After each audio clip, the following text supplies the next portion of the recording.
আসসালামু আলাইকুম। আবারও হাজির হয়ে গেলাম নতুন একটা রেসিপি নিয়ে আপনাদের মাঝে। আজকে আমি খুব সহজে কিভাবে তালের রস সংগ্রহ করতে হয় সারা বছরের জন্য আপনাদের সাথে শেয়ার করব। আমি এখানে মাঝারি চাচিয়ে ২টা তাল আগে থেকে পরিষ্কার করে দিয়ে নিয়েছি। এখন আমি উপরের অংশটা নিয়ে নিব।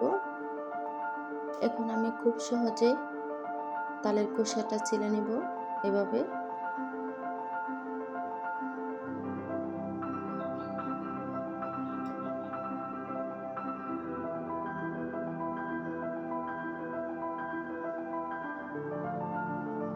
এখন আমি মাঝখান দিয়ে বেটে নিব।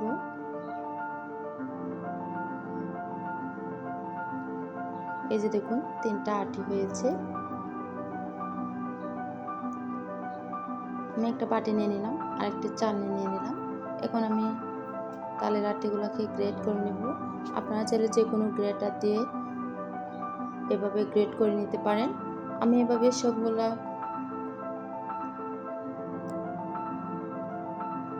তাল এভাবে গ্রেট করে নেব।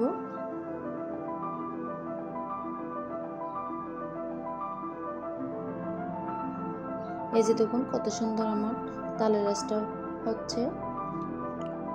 এই তো আমার তালের রসটা এখন হয়ে গেছে। চুলায় বসিয়ে দিলাম পাতিল, দিয়ে দিলাম তালের রস।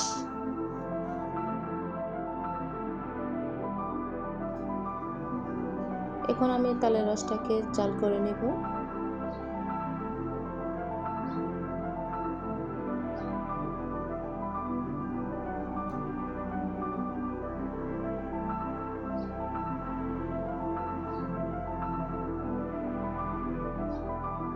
এভাবে আমি মিডিয়াম আঁচে জাল করে নেব যতক্ষণ না বলক আসে ততক্ষণ পর্যন্ত।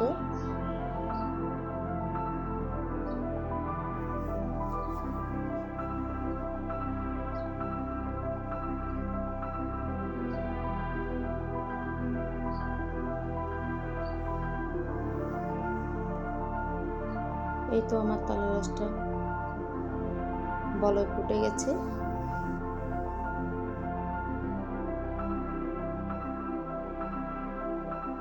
এখন আমি চুলাটাকে বন্ধ করে দিব।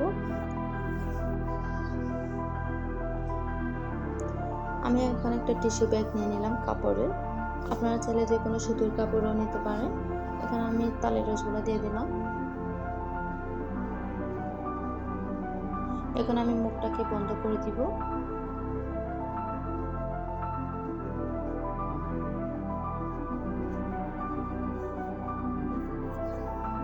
এভাবে হচ্ছে পানিটা সরে যাবে। এভাবে হচ্ছে আমি ৩ থেকে ৪ ঘন্টা পর্যন্ত রেখে দিব।